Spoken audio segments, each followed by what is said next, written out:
CBS 21 News begins with breaking news. This is every parent's nightmare, right? You're sending your kid off to college sometimes for their first day, and you get an alert that there could be a shooter on campus. And that's what's happening. Just 24 hours after students moved into Villanova, they were sent scurrying for cover. And reports of an active shooter rocking that campus. The university's president confirming those reports were, quote, a cruel hoax. Thanks for joining us tonight at 11 o'clock. I'm Candace Scalise. I'm Joel D. Smith. So much has now unfolded in the last few hours. Let's catch you up. Here's what we know so far. Around 4:30 today, a campus Nova alert goes out to all those students and staff, telling people to move to a safe location and lock or barricade yourself inside the doors. Then around 5:45, police told the public there were no victims. And less than half an hour later, the university's president sent out a message that the shooting threat was all a hoax. The university later confirmed there was no firearm found on campus, and in all the running and reacting, no one got hurt either. Officers on the scene praising students for knowing exactly what to do. They knew how to lock down. They did it safely. Right now, we're reporting no injuries. This is a serious issue. It is a crime. It is wrong. My office, Criminal Investigation Division, the FBI, we're all going to work to try to get to the bottom of who might have done this. Because if this was indeed a cruel hoax, this is a crime.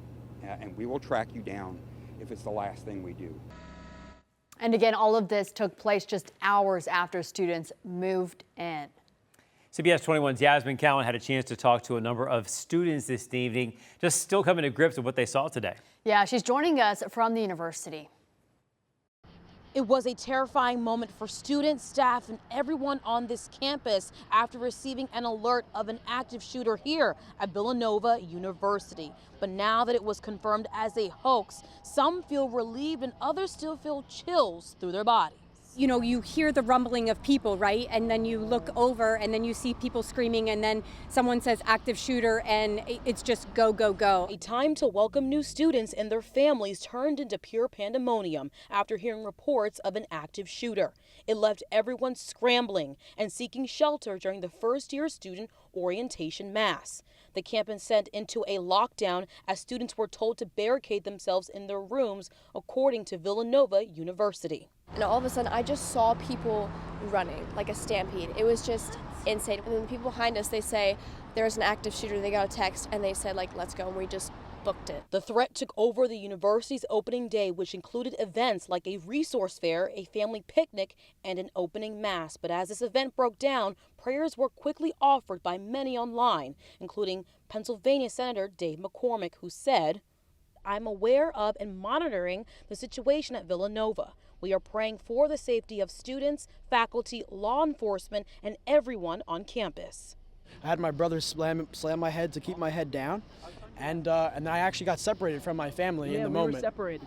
It was a fight or flight moment, and I couldn't find them. Every parent's nightmare and every student's biggest fear is what Governor Josh Shapiro classifies as a series of events. Shapiro took to X calling the incident swatting, saying he's directing Pennsylvania State Police to use every tool to find the person or people responsible and to hold them accountable. Loving and forgiving, and all as hard, and that's the difficult decision, but it's the right decision to make. The university says they led a community blessing on campus after the incident, saying tomorrow they'll resume orientation activities. At Villanova University, I'm Yasmin Cowan. Yasmin, hearing those brothers protecting each other and then being separated just gives me chills. Now, when that active shooter report came in, chaos on Villanova's campus came with it. We are getting a look at some of the scary moments of people running, some people barricading themselves. Looks like they have a table here, a trash can, as they were told to shelter in place, find somewhere safe to go. You can see other people here at a family gathering. They are getting up and just finding a safe place to hide when there were reports of an active shooter on campus. And then this is the aftermath of a celebration mass that was happening with more people just starting to run. You can see everybody that was there outside of Austin Hall.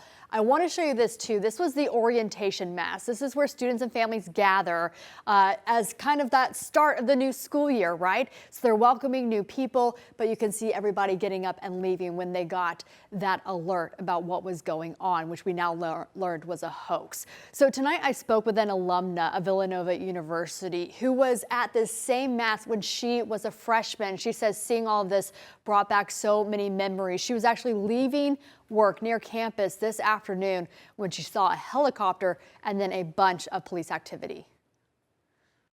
I kept seeing several emergency vehicles passing very quickly on my commute home. So I knew there was definitely something going on that was not normal. And then as I'm going down the street, I get a text, and then that's followed by a phone call. And I was able to hear about the alert from Radnor Township, letting us know about the event and also advising us that they were going to be closing down certain buildings. What was your reaction when you read that there was a suspected shooter at the university near where you work? Well, I heard it from my phone because I don't text and drive. So I heard it on the phone. My first thought was shock. I was completely shocked because this kind of thing is not normal. The neighborhood is not one that you might expect this to happen. It's a wonderful neighborhood. The main line is a beautiful place in which to grow up. And my heart immediately went out to the poor families and the students who are in their freshman year just getting started. Did you have that outdoor mass? Was that something that you guys did at the start of the school year when you were there? As a matter of fact, we did. I do actually remember that because I remember thinking, this is really a special event. And I guess this is what happens on every campus. But it was a wonderful unifying event. And when I saw the pictures online about the event today, it reminded me that I actually had done the same thing. Yeah, she went on to talk about just being a parent too. You know, all of us as parents, our heart just aches anytime that something like this happens. My kid goes to college next year. Yeah. And so I'm watching this and going, that would be really rough to Scary. think about in so many ways. All right, well, we're glad it turned out okay, but there's still a lot to work out here. Who did this? What was the motive? What brought this to the level of notifying everybody? So when we have more information, we'll let you know. In the meantime, so much reaction, and all of our coverage is at CBS21.com. Threats of violence at colleges and businesses nationwide have put law enforcement on high alert. Good evening and thanks for joining us. I'm Kim Chapman-Whitfield. And I'm Josh Rowe. Just last week, UTC received a false report of an active shooter on campus. However, police found no trace of a threat inside the library there.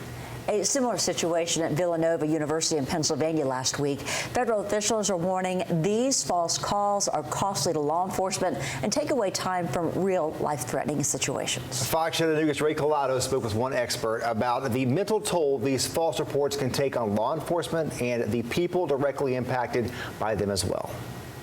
You constantly get called thinking you could die on this call, which we all know it's there, and it keeps being a false alarm. You never solve those issues with inside you. 3 calls in the span of a week, none of which showed any evidence of a threat. UTK, UTC, and the Chattanooga airport were all victims of reports leading to temporary lockdowns. What is the reason? Are they just pulling a prank? Are they trying to call to get us to go to one area so they can go do a crime in another area? Are they testing to see what is law enforcement's response time if we choose to do that? Vince Champion with the International Brotherhood of Police Officers says, regardless of that reason, law enforcement must treat the call like the real deal. We have to respond. We have to answer. There has to be some type of response to those, because the one time we don't, that would be the one that would be the real one and would cause some mass casualties. Champion says it's situations like UTC's recent active shooter alert that puts law enforcement to the test. And according to Cornell Law School, providing false information to an emergency service agency, like calling in a bomb threat, can give you a prison sentence of up to 5 years. FBI officials tell us in part, quote, the FBI is seeing an increase in swatting events across the country, and we take potential hoax threats very seriously because it puts innocent people at risk, end quote. Champion says these situations often cost law enforcement thousands of dollars. Not just wish people would find another way to amuse themselves than to scaring everyday citizens who are trying to live and do their thing and taking cops away from doing their job to keep everybody safe. In Chattanooga, Rick Riado, Fox Chattanooga.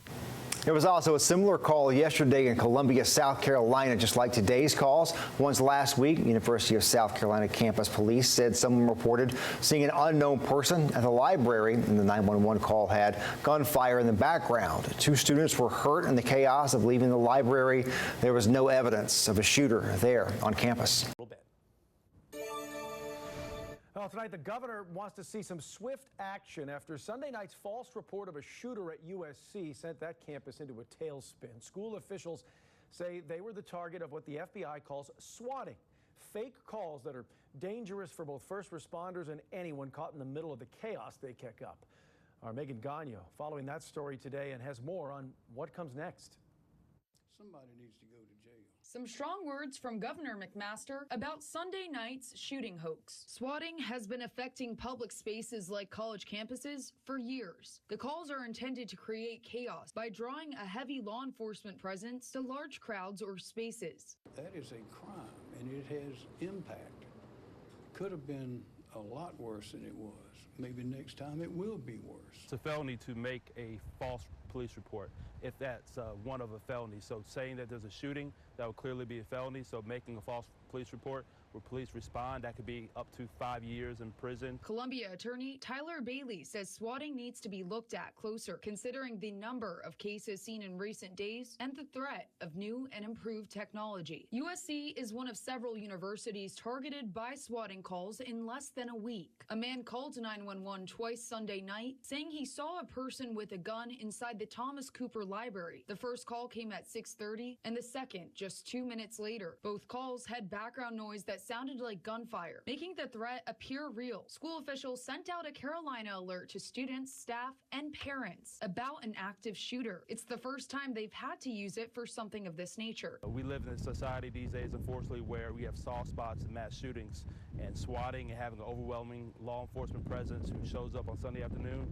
for something that was a joke is just unexcusable. Swatting not only ties up valuable resources and creates fear, but there's also the risk of people not taking threats seriously in the future. I think that people shouldn't take this as a joke. Calling on our officers where they got countless things that can be addressed every day, and something that's a joke should not happen at all. Megan Gagno reporting tonight. Now, USC officials asking students and faculty to never assume it's a hoax anytime a threat like this is reported. Watch Fox News has also made a Freedom of Information request for copies of Sunday night's 911 calls. Reports of an active shooter drew a massive law enforcement presence to campus today. The situation exploded on social media just after noon, and for several hours left students and their parents fearing the worst. But in the end, the report turned out to be a hoax. Channel 7's Tyree White recaps the day for us. He is live here in our studio. Tyree.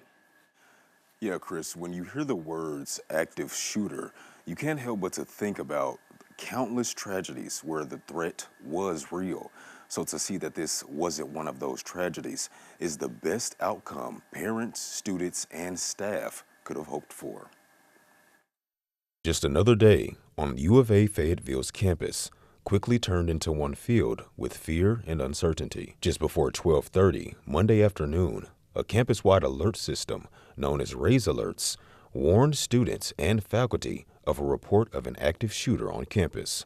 It sent students running for their lives to nowhere in particular. We received a total of 308 landline phone calls and 38 911 calls that covered 7 different buildings. University of Arkansas Assistant Police Chief Matt Mills says the first of those calls rang in around noon, with reports of shots fired inside Mullins Library and other campus buildings. After hours of searching, the U of A Police Department found those reports to be false. This time we have no record of shots fired, no injuries.